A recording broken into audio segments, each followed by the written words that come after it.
Percebendo então que a reforma protestante ela não foi apenas um fato acontecido há 507 anos atrás e ficou por isso mesmo. Precisamos compreender que nós precisamos sempre estarmos nos reformando, sempre retornando às Escrituras, sempre nos trazendo, reconduzindo nosso coração à centralidade da palavra de Deus e daquilo que o Senhor estabeleceu assim para cada um de nós, para o seu povo. E a doutrina, irmãos, solos Christus, que quer dizer somente Cristo, nasceu, com os reformadores para refutar as heresias que a igreja vinha cometendo naquele tempo. E, meus irmãos, infelizmente, ainda encontramos muitos desvaneios, muitas falhas nesses aspectos. A igreja do Senhor, ela não ficou em trilhos equivocados, não só naquele tempo, mas hoje ainda continua em muitos contextos. E os reformadores, então, entendendo tudo isso, percebeu a necessidade de cunhar o termo somente Cristo, porque a igreja naquele tempo estava acrescentando outros elementos à salvação, que é de fato uma prerrogativa restritamente divina na pessoa de Cristo. Havia de fato então esta intromissão ou este acréscimo, e que isto não era de fato permitido biblicamente. E, meus irmãos, o catolicismo romano então afastou-se do evangelho naquele tempo, já vinha assim já desde muitos anos, e existem algumas datas que são bem emblemáticas. Eu queria citar aqui para os irmãos que no ano 431 depois de Cristo, começou-se então a fazer o culto a Maria, mãe de Jesus. O culto às imagens ocorreu anos depois, no ano 787. Começou então a ter este incremento, de que as imagens precisavam também ser cultuadas. E em 933, a canonização dos santos, que muitos deles nós temos conhecimento, instituiu também a figura do sacerdote como vigário, aliás, é o vigário de Cristo, e o grande representante a quem deviam se confessar os pecados, e quem supostamente foi conferido o poder então para perdoar pecados mediante a prescrição das penitências. Então tudo isso são coisas antibíblicas, fora das Escrituras, não há embasamento algum. Havia um contexto terrível, de fato acréscimos, e Maria então foi erigida à posição de intercessora, intercessora do povo para com Deus, e até corredentora, ou seja, atribuindo a ela também o poder redentor, de salvação. E, meus irmãos, de fato havia uma distorção muito grave, e havia de fato esta forçação de barra, este incremento com fins não divinos, com fins não de agradar a Deus, mas de viver estas conveniências que nós conhecemos, já conhecemos. E, meus irmãos, Maria, por ser mãe de Jesus, ela também foi considerada a mãe de Deus. É o que afirma o Vaticano II, que diz assim: na anunciação do anjo, a Virgem Maria recebeu o Verbo de Deus no coração e no corpo, e trouxe ao mundo a vida. Por isso é reconhecida e honrada como verdadeira mãe de Deus e do Redentor. Isto está escrito em um documento católico que chama-se Lumen Gentium, ou seja, luz dos povos. Mas o texto continua dizendo: como mãe do Senhor, Maria é uma pessoa inteiramente singular.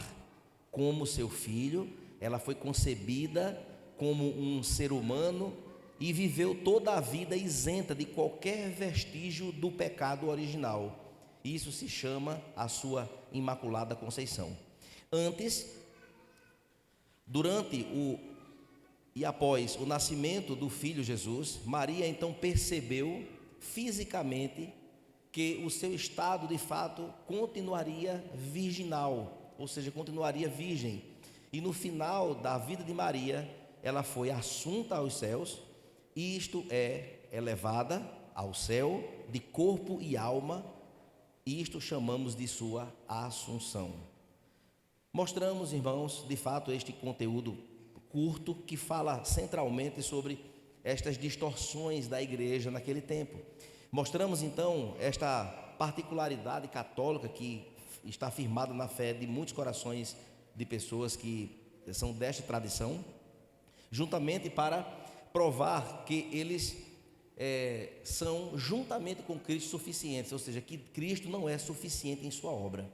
Então há de fato aqui um motivo importante de que a reforma protestante ela teve esta funcionalidade de poder estabelecer os parâmetros de acordo com as escrituras, com a revelação de Deus, de que Jesus ele é suficiente e não é necessário incrementos ou acréscimos ou qualquer tipo de elemento que venha a ser ajudador de Jesus Cristo, né, neste aspecto importante da nossa fé.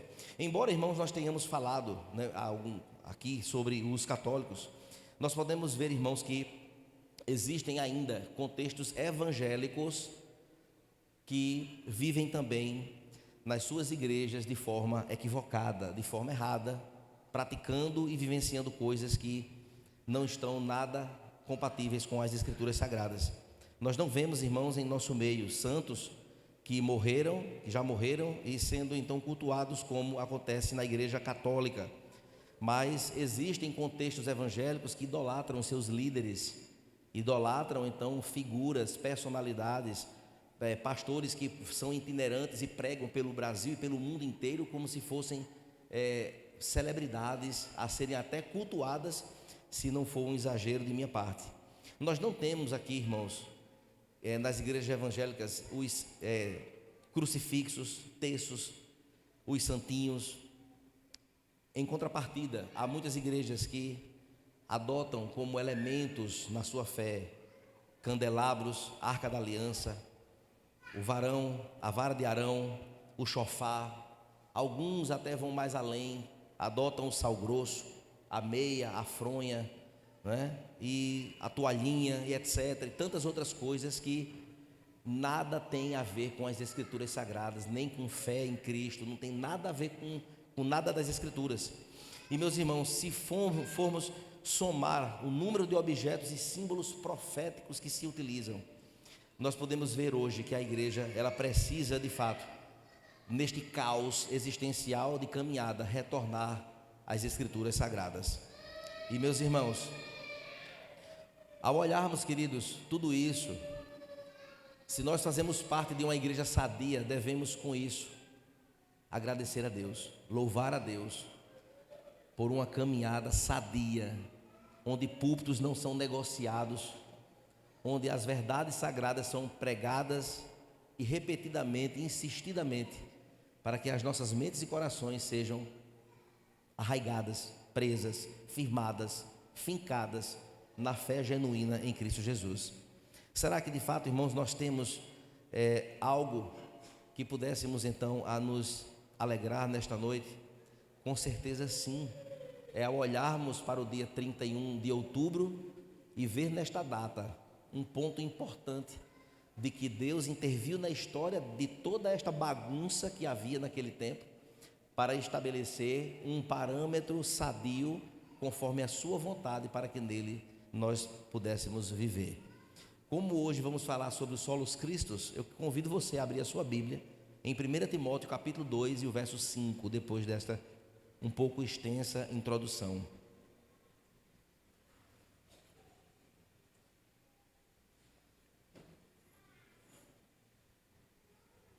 Primeira carta do apóstolo Paulo a Timóteo, capítulo 2, apenas o verso 5.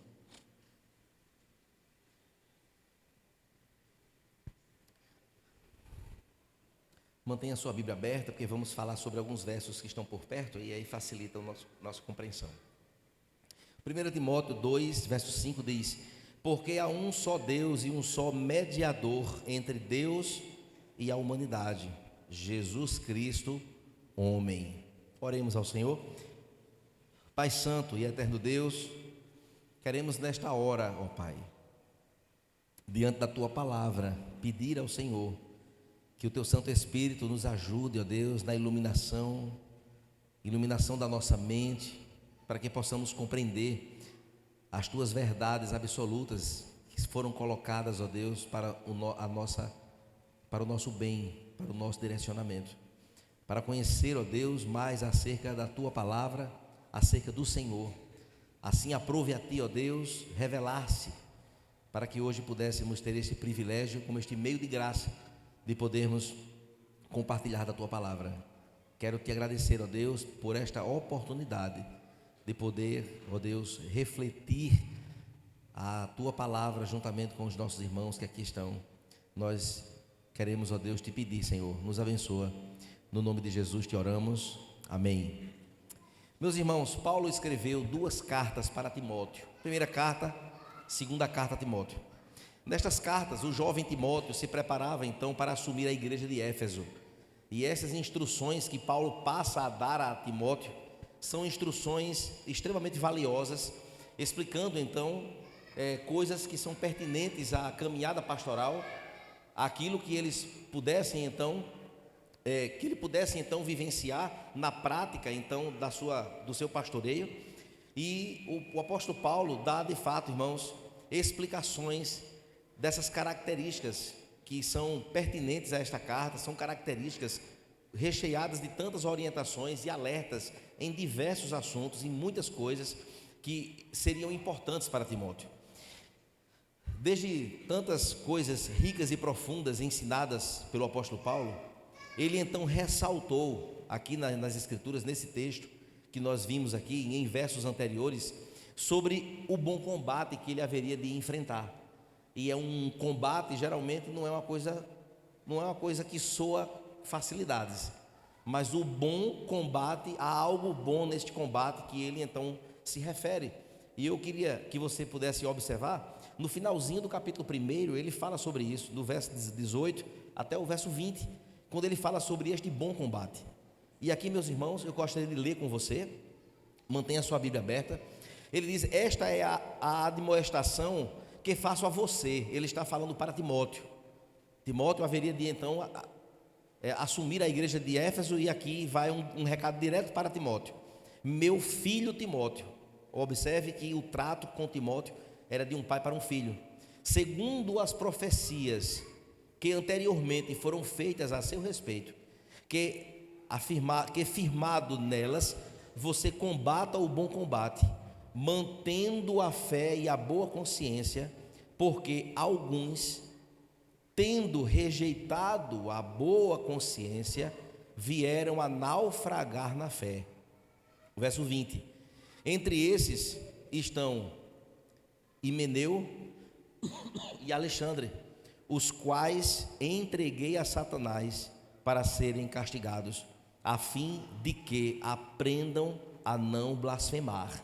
O bom combate tratado aqui era uma preparação, um alerta para que Timóteo pudesse então estar ciente de que ele deveria manter-se firme neste bom combate, mantendo então a sua fé, a sua boa consciência, porque alguns estavam rejeitando os parâmetros que o Senhor Jesus estabeleceu para a igreja, e esses naufragaram em sua fé. Observe, irmãos, que este é um recado de preparação para aquilo que ele vai dizer logo em seguida. Quando então nós podemos olhar para esta afirmativa do apóstolo Paulo e ver que nisto aqui, nesta preparação para o capítulo 2, Paulo então ele dá um recado, e esse recado é para nós também. Nós precisamos, irmãos, nos manter firmes na fé, mantermos firmes na palavra de Deus, mantermos firmes naquilo que o Senhor ensina na sua palavra, sem alterar, sem inferir, sem extrair algo que a palavra não está dizendo, ou colocar nela, dizer o que ela não está dizendo, o que ela não ensina, porque fazendo isso nós corremos o risco de naufragar na nossa fé.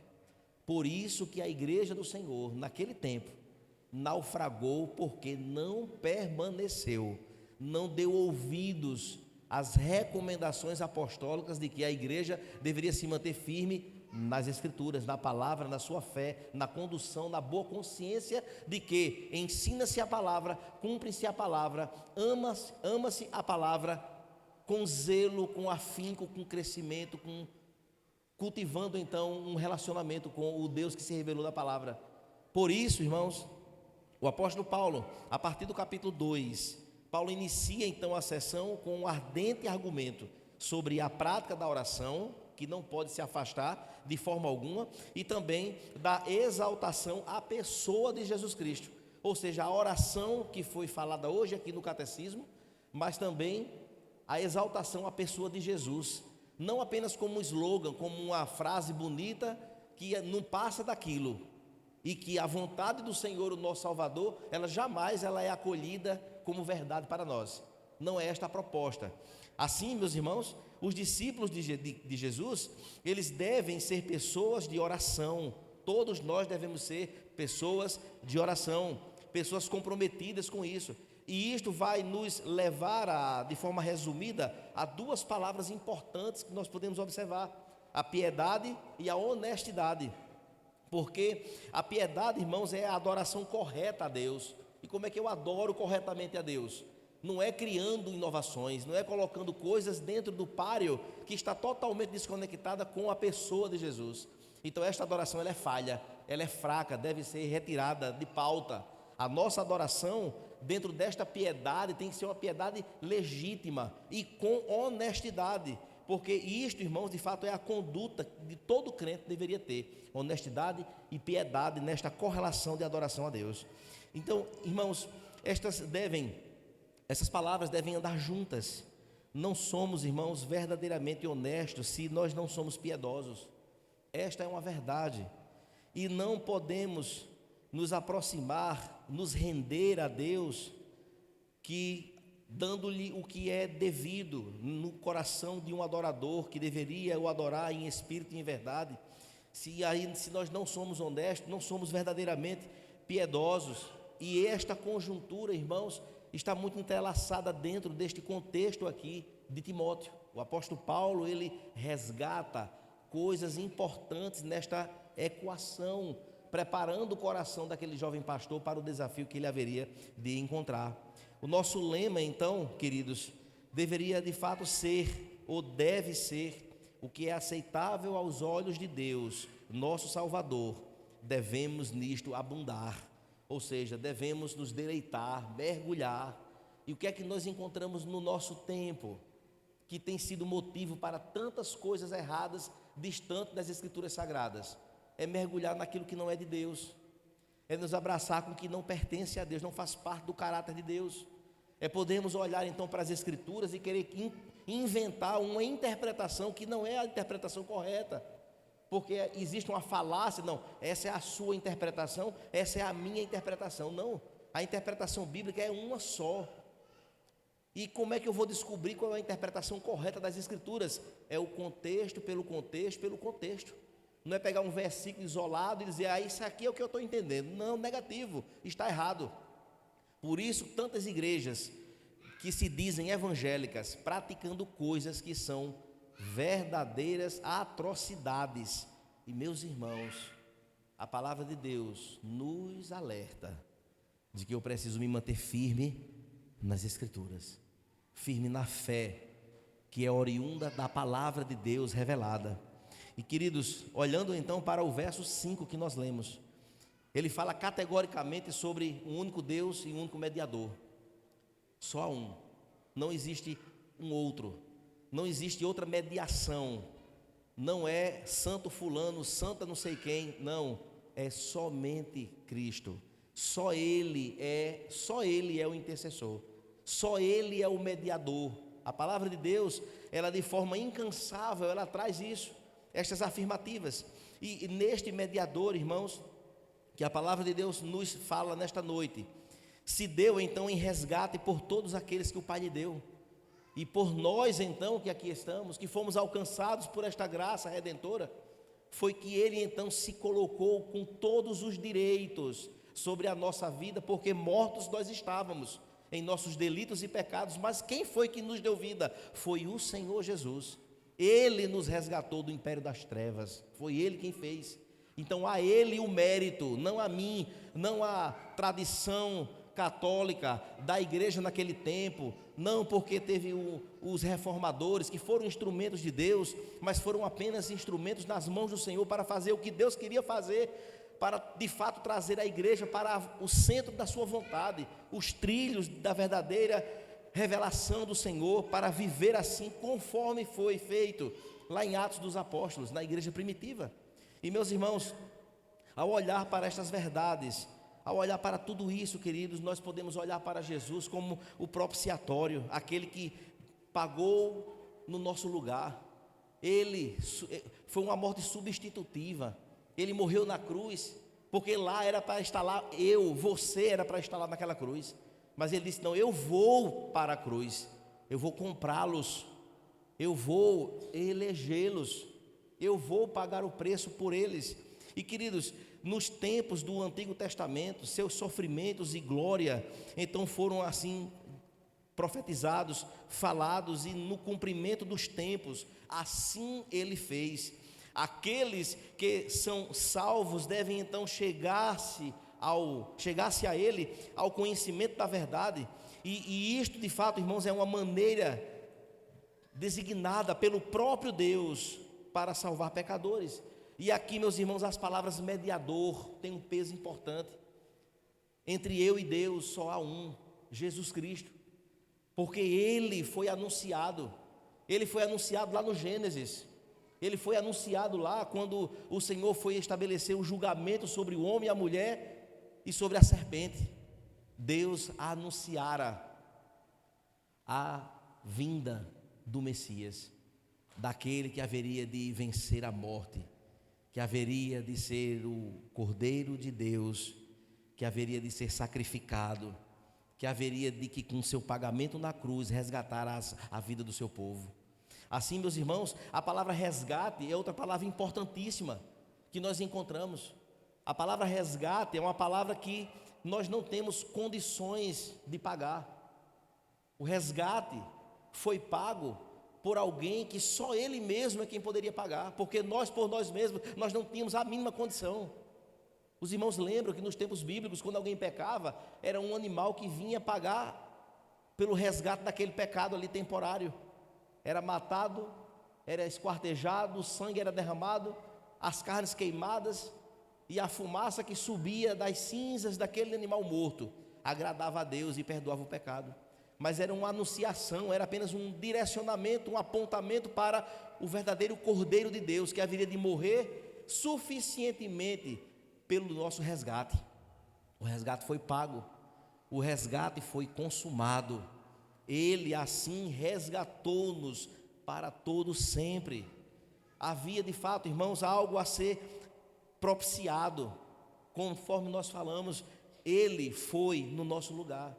E eu queria convidar você a abrir em Colossenses capítulo 1, é só voltar um pouquinho aí, umas 3 páginas, e você vai encontrar Colossenses capítulo 1, e nos versos 21 até o verso 23, 21 até o 23, nós vamos encontrar, irmãos, uma passagem lindíssima, que o apóstolo Paulo, ele também nesta mesma tônica, ele escreve aos Colossenses, e ele diz: e vocês que no passado eram estrangeiros, inimigos no entendimento, pelas obras más que praticavam, agora, porém, Ele os reconciliou no corpo e na sua carne, mediante a sua morte, para apresentá-los diante dele santos, inculpáveis e justificáveis, e aliás, irrepreensíveis, se é que vocês permanecem na fé, alicerçados e firmes, não se deixando afastar da esperança do Evangelho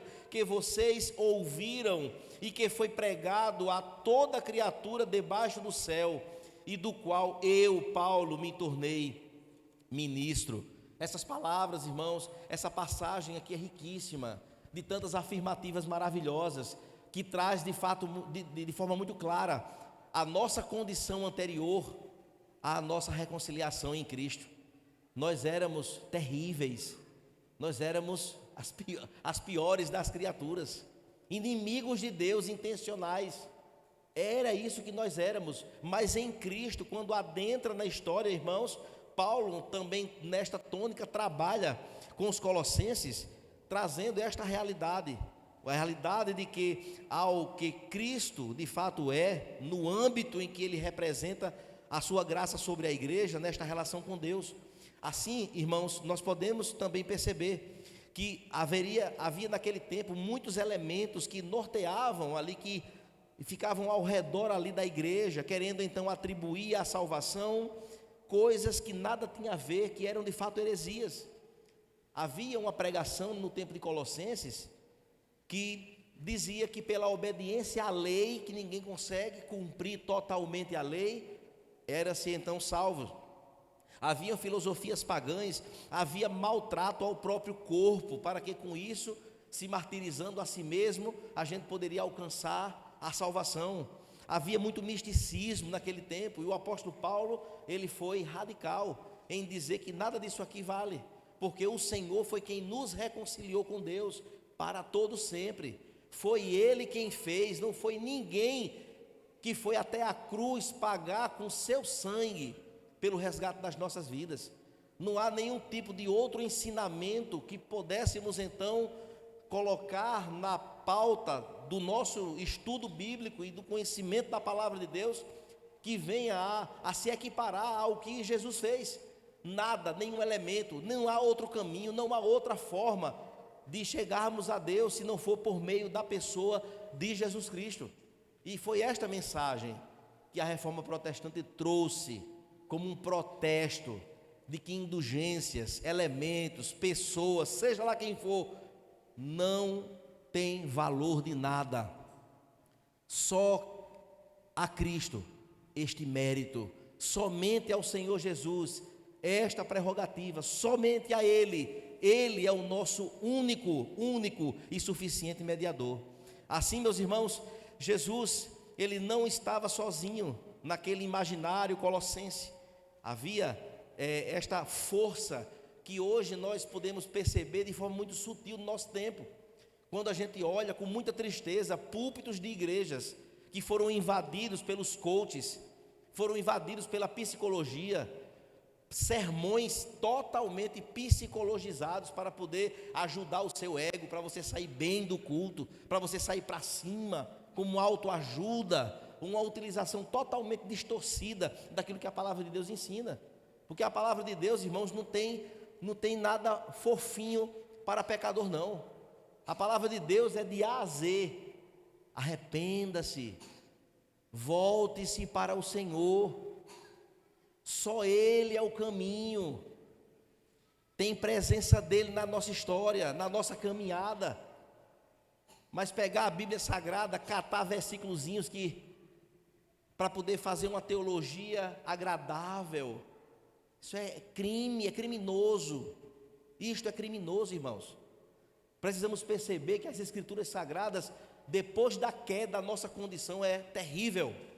E somente em Cristo é que nós podemos nos achegar a Deus e manter com Ele a nossa relação, a nossa conexão com Deus, perceber o cuidado dEle sobre as nossas vidas, é refrear a nossa língua do mal, é tomar a nossa cruz todo dia, é negar a nós mesmos. Isso é uma luta diária, de todos os dias. Esse é o bom combate que nós precisamos viver. E não tem outro evangelho não, o evangelho é esse. Quem quer vir após mim, negue-se a si mesmo, tome cada um a sua cruz, vem e segue-me. Eu prefiro seguir ao Senhor com cruz, com espinho, com pedra, do que andar deitado num lugar confortável, onde não há presença do Eterno. E esta é a verdade. Precisamos perceber, irmãos, que quando então nós encontramos esse contexto atual, e olhar então para a nossa condição, eu gostaria muito de fazer perguntas a esses líderes que deturpam a verdade do Evangelho em suas igrejas, que deturpam o ensinamento, que tenta colocar a todo custo algo que venha atrair multidões, como se quantidade de pessoas fosse um atestado de que tudo está indo muito bem, que tudo está correto. Meus irmãos, existem igrejas enormes no nosso tempo, lotadas de gente, com 1, 2, 3, 4, 5, 6, 7 cultos. Muitas são sadias, outras é veneno puro, que não gera crescimento, não gera maturidade cristã, não tem exortação. A palavra de Deus, ela tem que ser moldada ao gosto do freguês, onde Cristo, que é para ser adorado, exaltado, até das canções ele desaparece, porque agora é o louvor egocêntrico ou antropocêntrico. E isto entra na nossa casa, no nosso rádio do carro, de forma muito sutil, onde tudo é vitória, vitória, vitória, vitória, receba, receba, receba, você é vencedor, você é valioso. Eu vinha ouvindo do rádio, um programa hoje à tarde, que eu fui levar o meu filho num local para vir para cá, e a conversa da pregação lá era essa, a conversa era essa: pare de sofrer, o Senhor está aqui ansioso, esperando por você, Jesus esperando por mim. Será que não seria o contrário não? Que eu que estou doido para poder me encontrar com o Senhor, para correr para os pés dele, porque miserável homem que sou. Percebe, irmãos, como isso está impregnado, onde Jesus agora é o serviçal. Agora é assim, dê uma chance para Jesus, o bichinho, coitado, está doido por uma chance para você abrir seu coração e ele entrar. Observe onde é que está o solos Cristos, porque isto é negar, irmãos, os solos Cristos, é desconsiderar a autoridade, a essência do nosso Redentor, do nosso Salvador. É tratar de qualquer forma, é nos colocar até numa posição de importância. Que essa frase saiu no rádio hoje: você é importante para Jesus. Depende, tem que explicar bem direitinho o que é essa importância, porque Deus não precisa da minha adoração e nem da sua para ser quem Ele é. Ele é Deus, acima de qualquer coisa. Ele é Deus, Ele é o Senhor dos senhores, Criador de todas as coisas. Pelo seu grande amor e misericórdia, Ele disse: rapaz, esse povo que vai para o inferno todinho aí, eu vou aqui, meu filho vai pagar por alguns que eu tenho propósito. Ponto final. E quem somos nós, criaturas mortais, falíveis e limitados, para querer questionar o Senhor Jesus? Eu sou do tamanho de um pó. A Bíblia diz que nós somos pó. Pronto, eu sou um pó, um punhado de poeira. E a posição é essa, irmão, não tem outra não. Honrar a Jesus é olhar para os solos Cristos, onde somente Cristo, somente Ele é o mediador, só Ele é o Salvador, só Ele é o Redentor, só Ele foi quem veio ao mundo e levou sobre os seus ombros as nossas iniquidades. O castigo que nos traz paz estava sobre Ele, e foi pelas suas pisaduras que nós fomos sarados.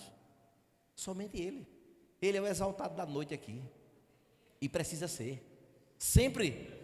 Ele é o adorado da noite, Ele é o centro da igreja, Ele é o centro das nossas vidas, Ele é o nosso Redentor. Ele disse: o Pai me deu vocês, e nada me arrebatará das minhas mãos a vida de vocês.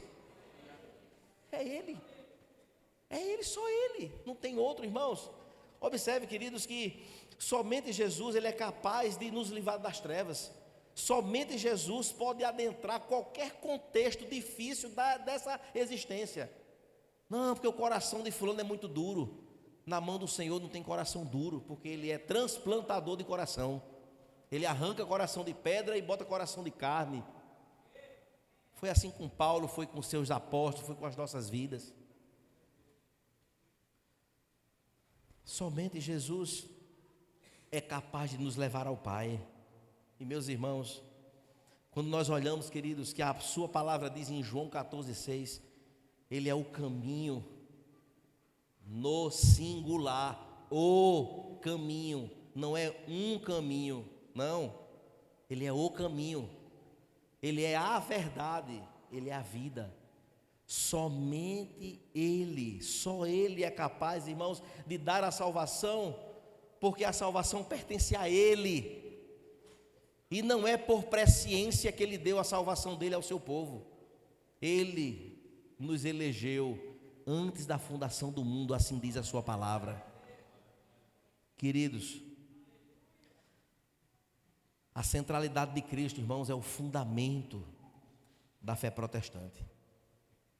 Martinho Lutero, ele escreveu assim naquele tempo. Ele disse que Jesus Cristo é o centro, é a circunferência da Bíblia. Isto significa que Ele é, e o que Ele faz em sua morte e ressurreição são o conteúdo fundamental das Escrituras. Sabe o que é lindo, irmãos? É que nós encontramos Jesus do Gênesis ao Apocalipse. Tudo aponta para Jesus. Tudo aponta para Ele, para adoração a Ele. Ele no Velho Testamento era o prometido, no Novo Testamento Ele é o chegado. Ele foi para o Pai e enviou o seu Santo Espírito, mas Ele disse: eu vou, depois eu volto para buscar vocês, para que vocês estejam onde eu estou. Ele prometeu e Ele vai cumprir a sua palavra. Este Senhor, irmãos, na boca de Zwinglio, ele disse assim: Cristo é o cabeça de todos os crentes, os quais são o seu corpo, e sem Ele o corpo está morto. Isso é muito profundo, irmãos. Um culto sem Jesus é um culto morto. Um culto que só canta música para dar vitória às pessoas, não tem Jesus, ele está lá fora. Uma pregação bíblica que não exalta o nome do Senhor Jesus, está devendo, está fora. Precisamos, irmãos, fazer tal qual as Escrituras assim faz. Precisamos entender, meus irmãos, que o guarda de Israel, ele não dorme, ele está vivo ao lado do Pai, e os verdadeiros adoradores o adoram em espírito e em verdade. Não há outra escapatória. Somente Cristo, então, pode trazer salvação, e Paulo deixa isso muito claro em Romanos capítulos 1 e 2, que embora haja uma auto-manifestação de Deus, além de sua obra salvadora em Cristo, nenhuma porção de teologia natural pode unir Deus e o homem sem Jesus. Somente Jesus é o único caminho, o único elo que nos fará ter comunhão com o nosso Deus. Somente Ele. E meus irmãos, eu gostaria de concluir trazendo aqui ainda sobre Cristo 3 aspectos importantes sobre a pessoa de Jesus. Porque Ele veio salvar, Ele veio cumprir a palavra do Pai, as profecias, mas Ele veio assumindo 3 papéis importantes. E o primeiro papel de Jesus, irmãos, na sua vinda aqui, é que Jesus, Ele é o profeta. Jesus como profeta. Jesus é o profeta que nós precisamos para nos instruir nas coisas de Deus, a fim de curar a nossa cegueira e a nossa ignorância. O Verbo se fez carne e profetizou as coisas do Pai na sua passada aqui. Observe que o Catecismo de Heidelberg o chama de nosso principal profeta e mestre. Na pergunta 31 ele fala sobre essas questões, que nos revelou totalmente o conselho secreto e a vontade de Deus a respeito da nossa redenção. Somente Jesus, o nosso profeta e mestre.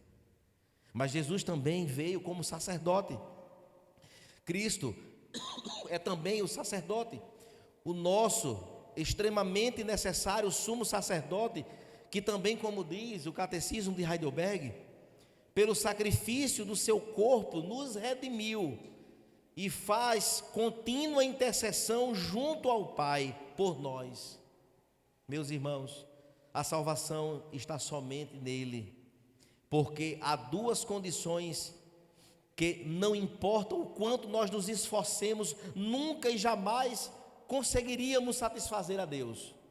A primeira coisa é satisfazer a justiça de Deus pela obediência à lei. Somente Jesus, o segundo Adão, foi quem cumpriu toda a lei, cabalmente cumpriu tudo que aqui nós não poderíamos cumprir. A segunda coisa, irmãos, que por mais esforço que nós fizéssemos, nós não conseguiríamos, era pagar o preço pelos nossos pecados, e Ele pagou pelos nossos pecados.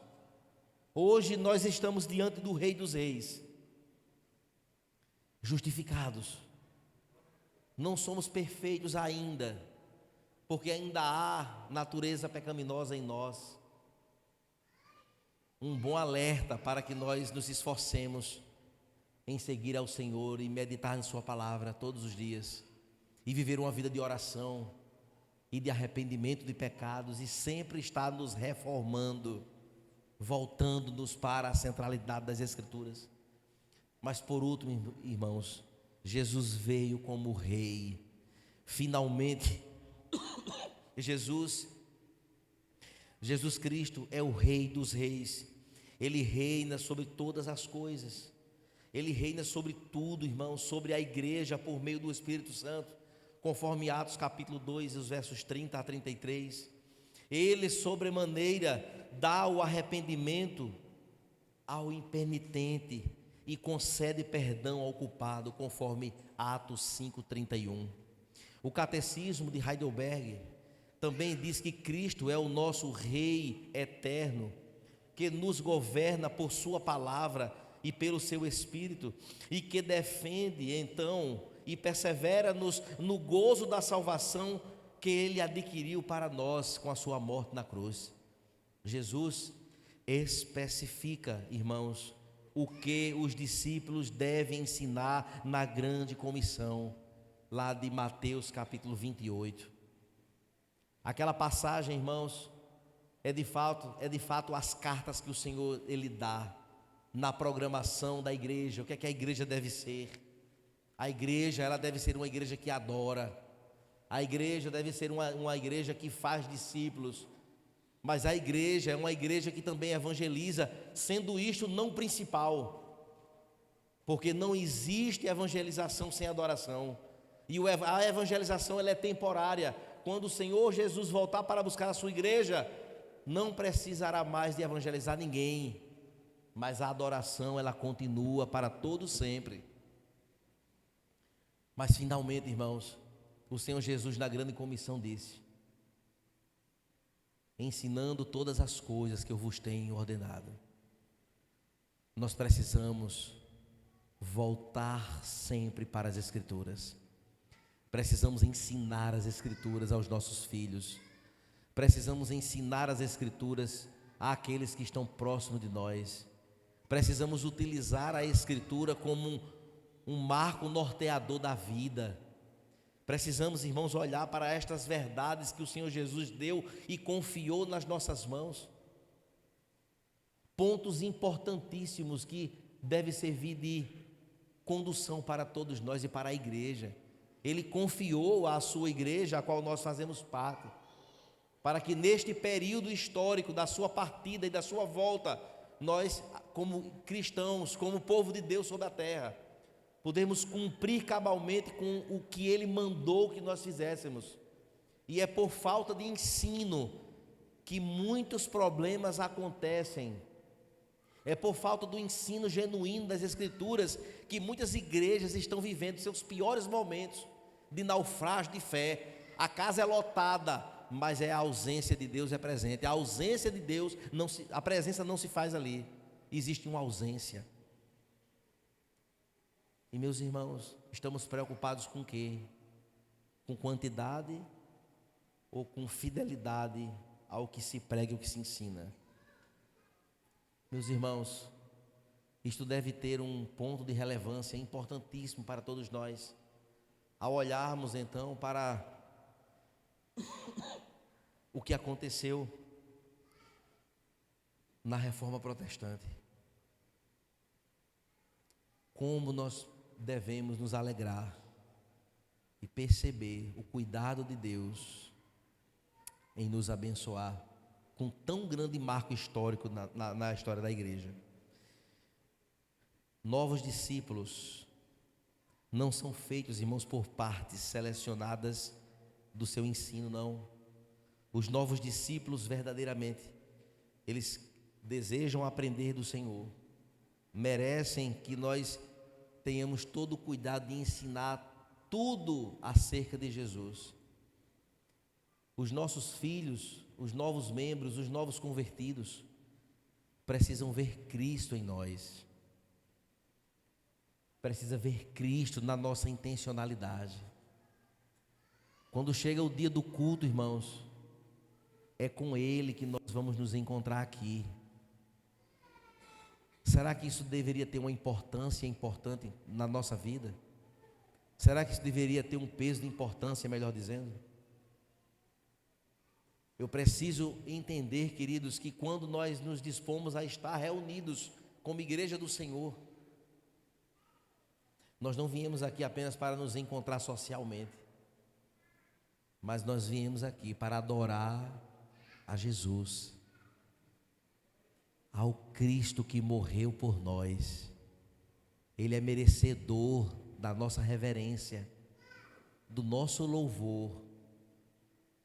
Ele é merecedor de pararmos para ouvir a sua voz falar ao nosso coração. Ele merece toda a honra, merece as melhores intenções do nosso coração, embora falhos como somos. Essa história de dizer, olhe para Jesus, isso às vezes fica só nesta frase.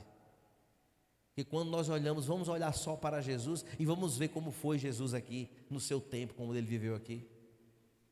Uma vida de comunhão com Deus, uma vida de orar na madrugada, uma vida de obediência a Deus, uma vida de honra a Deus Pai, uma vida exemplar, uma vida que realizou tanto, mas não pela realização em si, mas para demonstrar que o poder do Pai, de Deus, estava nele.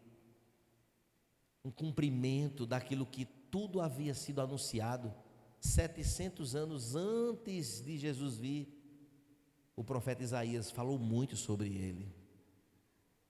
Que domingo que vem vamos começar a estudar na escola bíblica aqui o detalhamento desse livro de Isaías, tão profético, tão maravilhoso. E meus irmãos, aprove a Deus moê-lo. Aprove a Deus. Você vai para a cruz. Você vai pagar por eles.